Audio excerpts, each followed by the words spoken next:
اشرح لي صدري ويسر لي امري واحلل عقدة من لساني يفقهوا قولي سبحانك لا علم لنا الا ما علمتنا انك انت العليم الحكيم صدق الله صدق رسوله الكريم ونحن على ذلك من الشاهدين والشاكرين الحمد لله رب العالمين. புகழும் புகழ்ச்சியும் ஏகரியோனாகிய அல்லாஹு ஜல்ல ஷானஹு வ தஆலா ஒருவனுக்கே உரித்தாகுக. சாந்தியும் சமாதானமும் இரலோக சர்தார் நபிகள் எங்கள் கோமான் முஹம்மது ரசூலுல்லாஹி ஸல்லல்லாஹு அலைஹி வஸல்லம் அன்னவர்களின் மீதும் அன்னவர்களின் அடிச்சுவடுகளை முற்றிலும் பின்பற்றி நடந்த உத்தம சத்திய சஹாபா பெருமக்கள், தாபீன்கள், தபஉ தாபீன்கள், வலிமார்கள், இமாம்கள், இங்கு அமர்ந்திருக்கிற வரை இருக்கிற நம் அனைவர்களின் மீதும் அல்லாஹ்வின் சாந்தியும் சமாதானமும் சதா நிலவட்டுமாக. அல்லாஹ் ரசூல் எதை கொண்டு வந்து நம்மை நடக்கச் சொல்லி இருக்கிறார்களோ அதன்படி நடந்தும், எதை விட்டும் தவிழ்ந்து நடக்கச் சொல்லி இருக்கிறார்களோ அதை விட்டும் தவிழ்ந்து நடந்தும் இறையச்சத்தோடு வாழ்வதற்கு முதலில் எனக்கும் இரண்டாவதாக உங்களுக்கும் நசியத்தும் வசியத்தும் செய்து கொள்கிறேன். பிறப்புக்குரிய பெரியார்களே, சகோதரர்களே, அல்லாஹ்வின் நல்லடியார்களே, சென்ற வாரம் துஆவை பற்றியும் அதன் முக்கியத்துவத்தை பற்றியும் சொன்னோம்.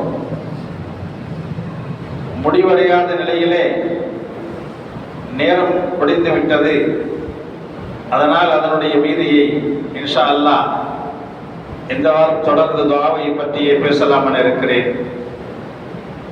அல்லாஹ் அதற்கு பேசவும் கேட்கவும் தௌஃபீக் செய்வானாக. பிறப்புக்குரிய பெரியார்களே, துஆ என்பது அது ஒரு வணக்கமாகும். இந்த வணக்கம் அல்லாஹ்வுக்கும் அடியானுக்கும் சம்பந்தப்பட்டவை.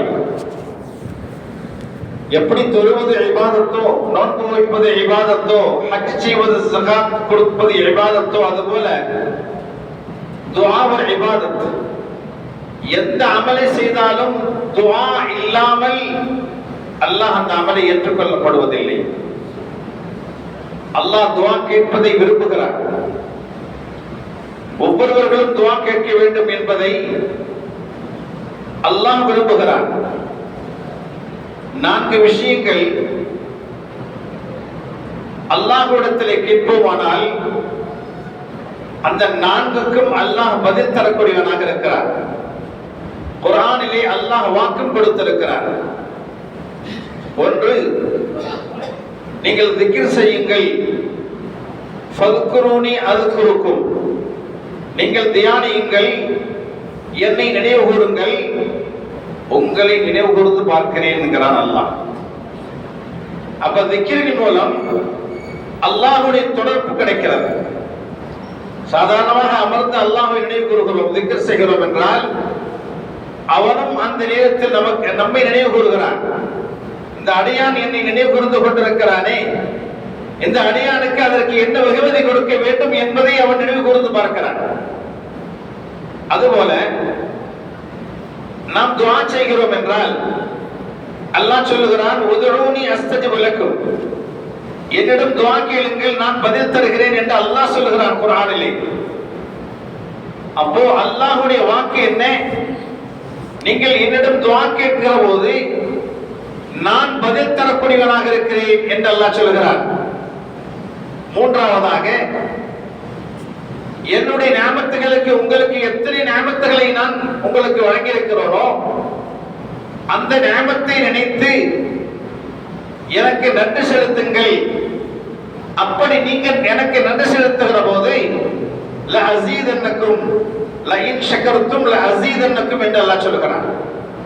என்னுடைய நியாமத்துகளுக்கு நீங்கள் நன்றி செலுத்துகிற போது அந்த நியாமத்தை நான் அதிகப்படுத்திக் கொண்டே இருப்பேன். அப்ப அல்லாஹ் நமக்கு எவ்வளவு நியாமத்துகளை தந்திருக்கிறார். அனுதினமும் ஆயிரக்கணக்கான நேமத்துகளை அல்லாஹ் வழங்கிக் கொண்டிருக்கிறான். ஆனால் அந்த நேமத்துகளுக்கெல்லாம் நாம் அல்லாஹுக்கு நன்றி செலுத்துகிற போது அந்த நேமத்தை அல்லாஹ் அதிகப்படுத்திக் கொண்டே இருப்பேன் என்கிறான் அல்லாஹ். நான்காவதாக, நீங்கள் பாவம் செய்யக்கூடியவர்கள் தான். மனிதன் என்று சொன்னால் அவனுடைய தவறு பாவங்கள் இரண்டையும் ஒன்றாக பிரிக்கப்பட்டிருக்கிறது. மனிதனுக்கு இயற்கையாகவே தவறு செய்யக்கூடியவர் தான் மனிதன்.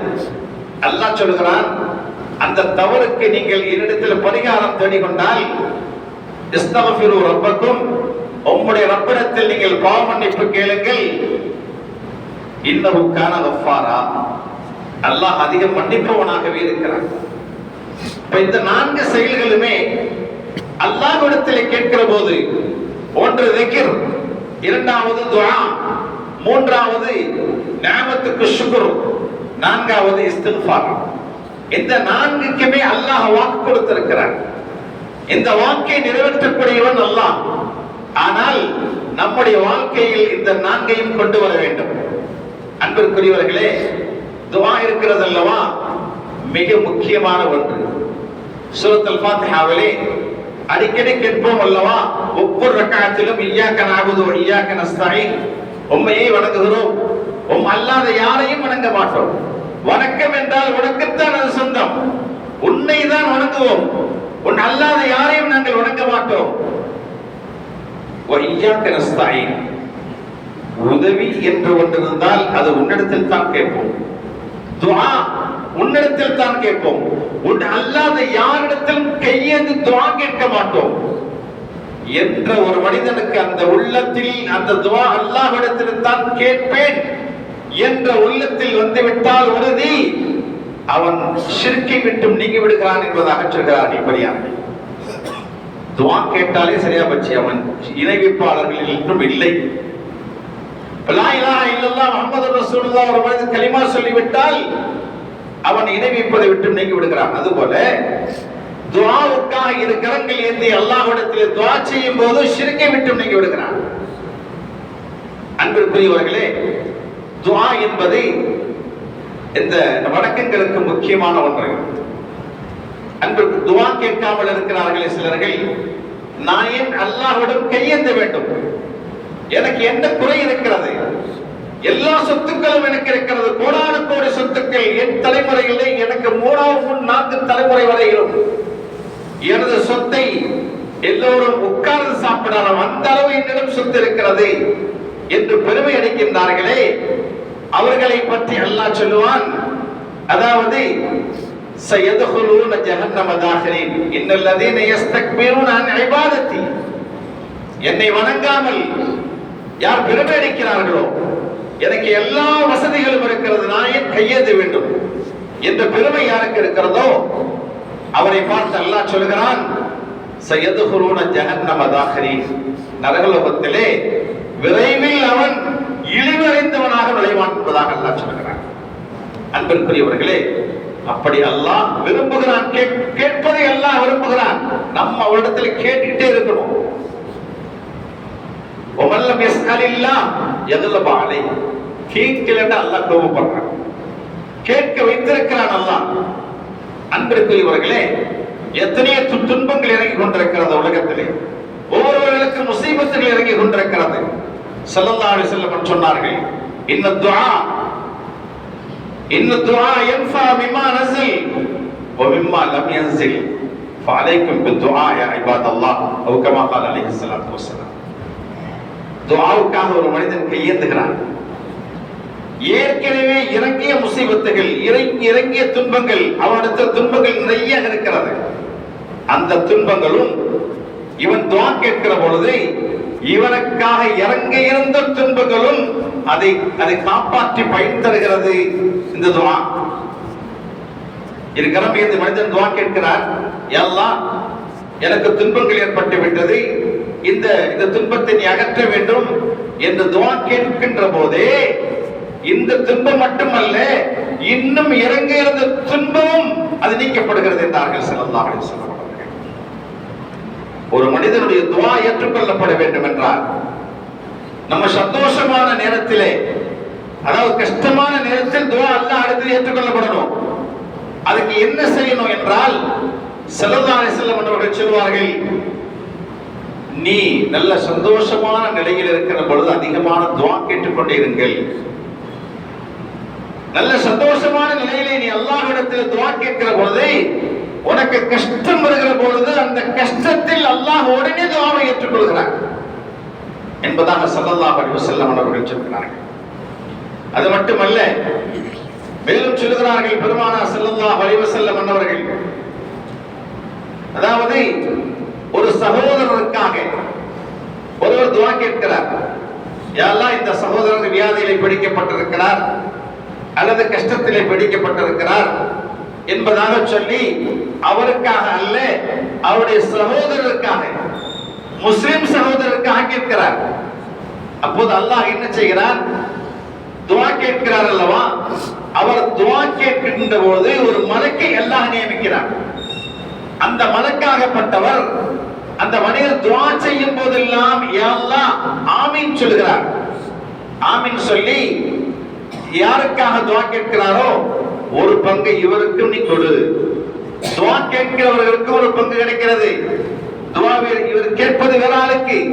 ஆனால் அல்லாஹ் ஒரு மலக்கை ஏற்படுத்தி அந்த மலக்கை சொல்லுகிறார், யா அல்லாஹ் அந்த துஆவை அவருக்கும் கொடு, இவர் கேட்பதை இவருக்கும் ஒரு பங்கு கொடு என்பதாக அந்த மலக்கு துஆ கேட்கிறார். அல்லாஹ் நியமித்திருக்கிறார் அந்த மலக்கை. அன்பிற்குரிய பெரியார்களே, துஆ என்பது சாதாரணமல்ல.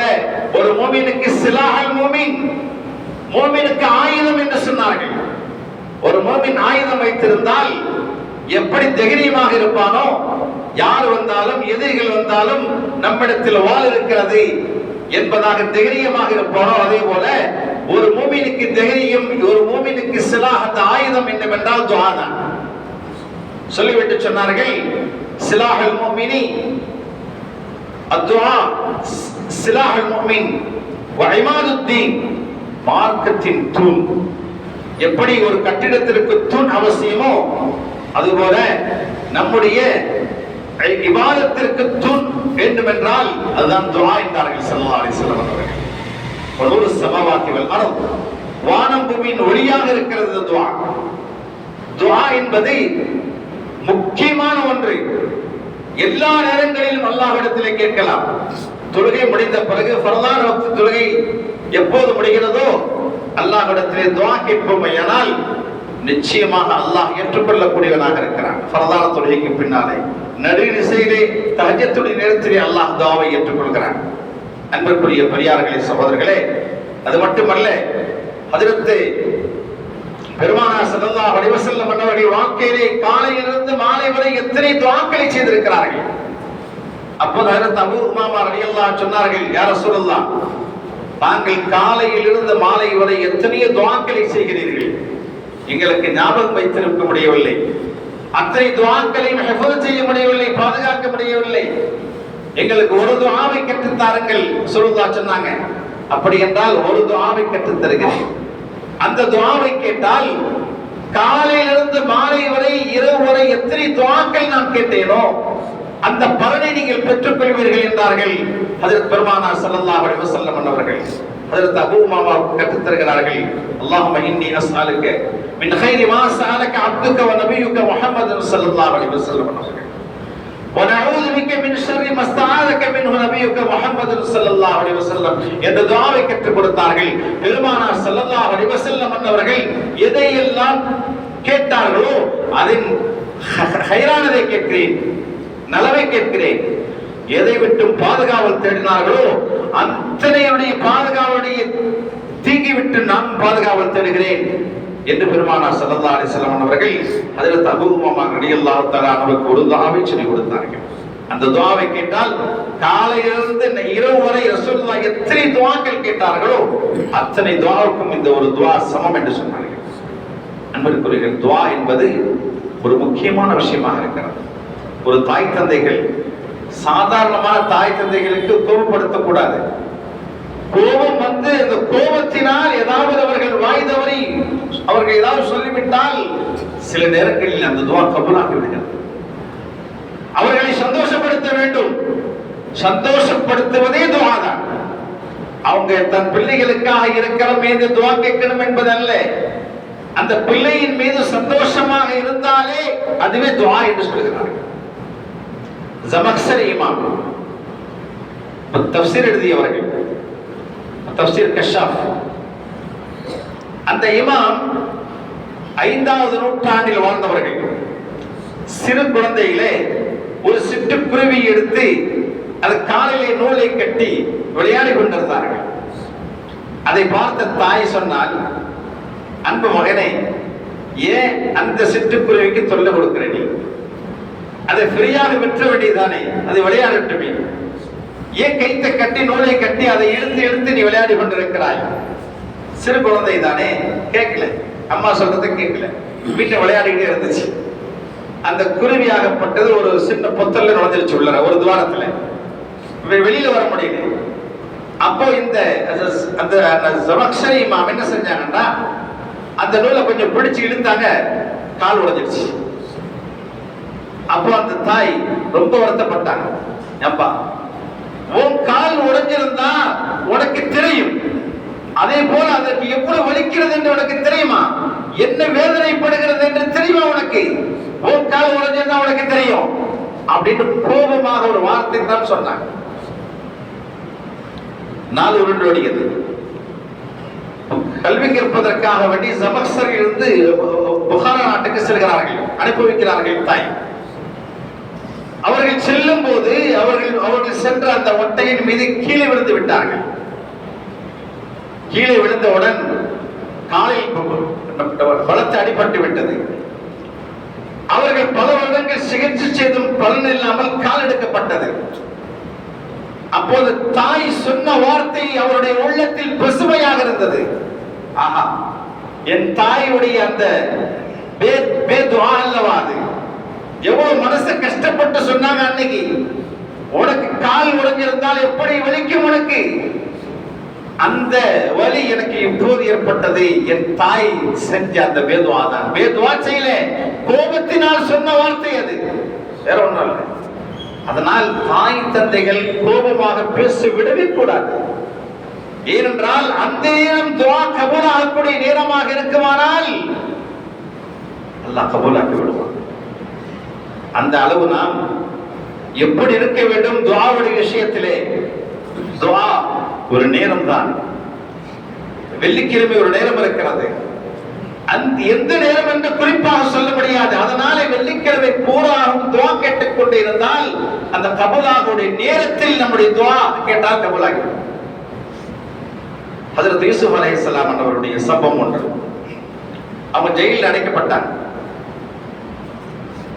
அவங்க ஜெயிலில் இருக்கிற போது 2 வாலிபர்கள் அவர்களோடு இருக்கிறார்கள். அந்த வாலிபர்கள் யார்? அந்த மன்னரிடத்தில் வேலை பணிபுரிகிறவர்கள். ஒருவர் சமையல்காரர், இன்னொருவர் மதுவை ஊற்றி கொடுக்கக்கூடியவர். 2 பேருமே அந்த மன்னரிடத்தில் வேலை செய்கிறவர்கள். சந்தேக கேசில் பிடிச்சு போட்டாங்க. ஒரு செய்தி வந்தது, அந்த இருவர்களும் உன்னை கொலை செய்வதற்கு திட்டமிடுகிறார்கள் என்ற செய்தியை கேள்விப்பட்ட அந்த மன்னர் இருவர்களையும் ஜெயிலில் போட்டு அடைச்சிட்டார். அப்ப 3 பேரும் உள்ள இருக்காங்க. யூசுப் அலைஹிஸ்ஸலாம், 2 வாலிபர்கள். அந்த ஜெயிலில் இருக்கிற போது யூசுப் அலைஹிஸ்ஸலாத்துடைய குணாதிசயங்களை அந்த வாலிபர் அறிந்து கொண்டார்கள். அவர்களுடைய ஒரு ஞானம் பெற்றவர்கள், ஒரு அறிவார்ந்தவர்கள். அல்லாஹ்வுடைய ஞானம் இவருக்கு இருக்கிறது. இப்படியாக அவருடைய குணாதிசயங்களை அந்த ஜெயிலில் இருக்கும் போதே அவர்கள் யூசுப் அலைஹிஸ்ஸலாத்தை பத்தி புரிஞ்சிட்டாங்க. அப்போ ஒரு நாள் 2 பேரும் மனம் காண்றாங்க, 2 வாலிபர்களும். இப்ப யூசுப் அலைஹிஸ்ஸலாத்துல சொல்றாங்க, யூசுப் அலைஹிஸ்ஸலாம் அவர்களே, நாங்கள் இருவர்களும் மனம் கண்டோம், கனவு கண்டோம், அதற்கு விளக்கம் சொல்லுங்கள். என்ன கனவு என்றால், நான் இந்த ஜெயிலை விட்டு விடுதலையாகி அந்த மன்னனுக்கு பழைய வேலையை நான் செய்வது போல் கனவு கண்டேன். அந்த மன்னனுக்கு மது ஊத்துவது, இது மாதிரி கனவு கண்டேன். நீ என்னப்பா கனவு கண்ட? அவன் சொன்னா, நான் இந்த ஜெயிலை விட்டு விடுதலையாக வெளியில் போகிற போது ஒரு தட்டில் ரொட்டு துண்டை நான் தலையில் சுமந்து செல்கிறேன். அந்த நேரத்தில் பட்சிகள் கொத்து திங்குகிறது, அந்த ரொட்டி துண்டை பறவைகள் கொத்து திங்கிறது போல் நான் மனம் கண்டேன் என்பதாக சொல்கிறார். ரெண்டு பேருக்கும் அந்த மனாமுக்கு உண்டான விளக்கத்தை சொல்றாங்க. என்ன விளக்கம் என்றால், நீ வெளியாகி அந்த மண்ணிடத்திலே வேலைக்கு போவாய். ஏற்கனவே என்ன வேலை செய்து கொண்டிருந்தாயோ, மது ஊத்தி கொண்டிருந்தாயோ, அந்த வேலையிலே நீ போய்விடுவாய். அடுத்தவனுக்கு சொன்னார்கள், நீ கொல்லப்படுவாய். நீ கொல்லப்பட்ட பிறகு உனது பிரேதத்தை எடுத்து ஒரு கம்பத்தில் தொங்க விடுவார்கள். அப்போது அந்த பட்சிகள் உன்னை கொத்தி திங்கும் என்று சொன்னார்கள். அப்போது இரு வாலிபர்களும் சிரித்துக் கொண்டே, இல்லை நாங்கெல்லாம் மனாம்லாம் காணல,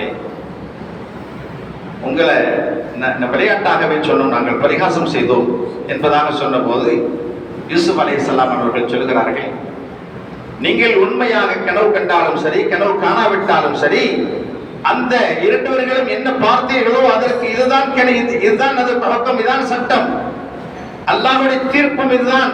ஆனால் ஒரு நாளைக்கு அது நிகழ்ந்தே தீரும் என்று சொன்னார்கள்.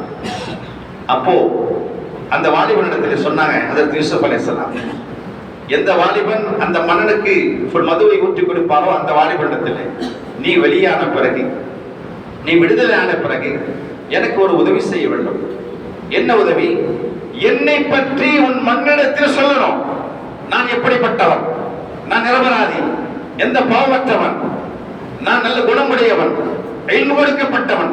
என்னை பற்றி நீ எதையெல்லாம் பார்த்தாயோ அதையெல்லாம் மன்னிடத்தில் சொல்லி எனக்கு விடுதலை வாங்கி தர வேண்டும் என்ற ஒரு கோரிக்கையை அவரிடத்தில் சொல்றாங்க. யாருங்க? யூசுப் அலைஹிஸ்ஸலாம். இது அல்லாஹ்வுக்கு பிடிக்கல. அவங்க யாரு? ஒரு நபி. யூசுப் அலைஹிஸ்ஸலாம் ஒரு நபி. யாரிடம் உதவி கேட்கிறார்கள்? ஒரு சாதாரண மனிதரிடம் உதவி கேட்கிறாங்க. இது அல்லாஹ்வுக்கு பிடிக்கல. ஜிப்ரீல் அலைஹிஸ்ஸலாம் வந்துட்டாங்க, வந்து கேட்டாங்க, யூசுஃபே, அதாவது உன்னுடைய சகோதரர்கள் உன்னை கொலை செய்வதற்கு திட்டமிடுகிற பொழுது அந்த திட்டத்தை முறியடித்தவன் யார்? அல்லாஹ் என்று சொன்னார். உனது சகோதரர்கள் பாலும் கிணற்றிலே கீழே தள்ளிவிடுகிற போது அதை காப்பாற்றியவன் யார்? அல்லாஹ் என்று சொன்னார். அந்த சுலைஹா அம்மையார் தீய காரியத்திற்காக உங்களை அழைத்த போது காப்பாற்றியவன் யார்? அல்லாஹ் என்று சொன்னார்கள். பெண்களுடைய சூழ்ச்சியை விட்டும் திசை திருப்பியவன் யார்? அல்லாஹ் என்று சொன்னார்கள். இத்தனைக்கும் அல்லாஹ் அல்லாஹ் என்று சொல்லி தாங்கள் இந்த ஜெயிலை விட்டு விடுதலையாவதற்கு ஒரு சாதாரண மனிதத்தில் உதவி தேடிவிட்டீர்களே ஒரு நபியாக இருந்து என்பதாக அல்லாஹ் கோபமுற்று ஜெயில் தண்டனையை உங்களுக்கு அதிகமாக தரும்படி அல்லாஹ்வுடைய கட்டளை. 7 வருடங்கள் ஜெயிலில் இருந்தார்கள். என்ன அவங்க செய்த தப்பு என்ன? ஒரு தவறும் இல்லை. ஆனால் ஒரு நபி நேரடியாக அல்லாஹ்விடத்தில் கேட்பதை விட்டுவிட்டு ஒரு சாதாரண மனிதனிடத்திலே எனக்கு விடுதலை வாங்கி கொடுத்து கேட்டாங்க அல்லவா, அது அல்லாஹ்வுக்கு பிடிக்கல. அன்புக்குரியவர்களே, நாம் எதை அல்லாஹ்விடத்தில் கேட்கணும், எதை மனிதர்களிடத்தில் கேட்கணுங்கிறத நம்ம முடிவு பண்ணிக்கணும். எந்த விஷயமாக இருந்தாலும் முதலில் அல்லாஹ்விடத்தில் நம் கோரிக்கை வைக்கணும். பிறகு அல்லாஹ் நம்முடைய உள்ளத்தில் போடுவான், இந்நாள் உன்னுடைய உதவி பெற்றேன், அல்லாஹ் உள்ளத்தில் போடுவான். அப்போ அவரிடத்தில் இல்லைன்னா அவருடைய உள்ளத்தில் போட்டு அவர் தானாகவே வருவார் நம்ம இடத்துல. எந்த விஷயம் தேவையாக இருந்தாலும் கூட ஒவ்வொரு நல்ல அமல்களை செய்துவிட்டு 2 ரக்காத்துகளை தொழுதுவிட்டு அல்லது குர்ஆன் ஷரீஃப்களை ஓதிவிட்டு zikர்களை செய்துவிட்டு 2 கரம் ஏந்தி அல்லாஹ்விடத்திலே துஆ செய்கிற போது நம்முடைய உணவு ஹலாலாக இருக்கணும், உடை ஹலாலாக இருக்கணும், நம்முடைய பானங்கள் ஹலாலாக இருக்கணும். அல்லாஹ் நிச்சயமாக உணவுகள் ஹலாலாக இருக்கும் போது துஆவை ஏற்றுக்கொள்கிறார். மிக தொலைதூரத்தில் இருந்த ஒரு சஹாபி யமன் தேசத்திலிருந்து மக்கமா நகருக்கு வருகிறார். அவர் இஹ்ராம் உடையோடு வருகிறார். அவருடைய உடை எப்படி இருக்கும்? வாகனத்தில் வந்த பிரயாணி அடுக்கு உடையுடன் தலை பரட்ட தலையோடு வந்து காபாவுடைய திரையை பிடித்துக் கொண்டு யா அல்லாஹ் யா அல்லாஹ் அல்லாஹ்விடத்தில் முறையிடுகிறார், கதறுகிறார், கத்துகிறார், தன்னுடைய துஆவை கேட்கிறார். இரண்டு கைகளும் விண்ணை நோக்கி இருக்கிறது. அப்போது ஸல்லல்லாஹு அலைஹி வஸல்லம் சொன்னார்கள், இவருடைய உடை ஹராம், மல்பஸுஹு ஹராம், வ மத்அமுஹு ஹராம், வ மல்பஸுஹு ஹராம், ஃபஅன்னா யுஸ்தஜாபு. இவர் உடுத்திருக்கின்ற உடை ஹராம், ஹராமான காசுல வாங்கியது. இவர் சாப்பிட்ட சாப்பாடும் ஹராம், குடித்த நீரும் ஹராம், எல்லாமே ஹராம் கலந்திருக்கு. இவருடைய துஆ எப்படி ஏற்றுக்கொள்ளப்படும் என்றார்கள் ஸல்லல்லாஹு அலைஹி வஸல்லம். அன்பிற்குரிய பெரியார்களே, சகோதரர்களே, அல்லாஹ் ஜல்ல ஷானஹு வ தஆலா இடத்திலே நெருக்கமான ஒரு நேரம் இருக்கிறது என்றால், ஒரு அக்ரவு மா யகூனுல் அப்து மின் ரப்பிஹி வ ஹுவ சாஜிதுன் ஃபஅக்ஸிரு துஆ. அல்லாஹ்வுக்கு நெருக்கமான ஒரு நிலை நம்முடைய சஜ்தாவுடைய நிலை. அந்த சஜ்தாவிலே கொஞ்ச நேரம் இருந்து நம்முடைய தேவைகளை அல்லாஹ்விடத்தில் கேட்கிற போது, ஏன் அல்லாஹ்வுக்கும் அடியாருக்கும் நெருக்கமான நிலை சஜ்தா தான். அந்த சஜ்தாவை கேட்கிற பொழுது நிச்சயமாக துஆ ஏற்றுக்கொள்ளப்படும். ஸல்லல்லாஹு அலைஹி வஸல்லம் ஃபஅக்ஸிரு துஆ. அந்த சஜ்தாவில் துஆவை நீங்கள் அதிகமாக கேட்டுக்கொண்டே இருங்க. இன்னைக்கு சஜ்தாவில் யாரும் இருக்காங்க? சஜ்தாவுக்கு போனா ஒரு தஸ்பீஹ் 2 தஸ்பீஹ் உடனே வச்சிருக்காங்க. நம்ம தனியாக தொழும் போது கொஞ்சம் சஜ்தாவில் கூடுதல் நேரம் இருந்து நம்முடைய முக்கியமான தேவைகளை அல்லாஹ்விடத்தில் கேட்கிற பொழுது நிச்சயமாக அல்லாஹ் அங்கீகரிக்கக்கூடியவனாக இருக்கிறான். அன்புக்குரியவர்களே, ஸல்லல்லாஹு அலைஹி வஸல்லம் அவர்கள் சொல்கிறார்கள், துஆ இருக்கிறதே ஸல்லல்லாஹு மின் ஃபضலி, அல்லாஹ்விடத்தில் அவருடைய கருணையை கேளுங்கள். துஆ கேட்கும் போதெல்லாம் அல்லாஹ்விடத்தில் ஃபضலை தேடுங்க, கருணையை கேளுங்கள். ஏன்? ஃபஇன்னல்லாஹ யுஹிப்பு அன் யுஸ்அல, கேட்கப்படுவதை அல்லாஹ் விரும்புகிறான்.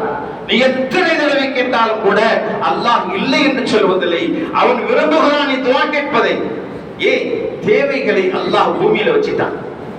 பூமியில வச்சிட்டு என்னிடம் கேள் என்கிறான் அல்லாஹ்.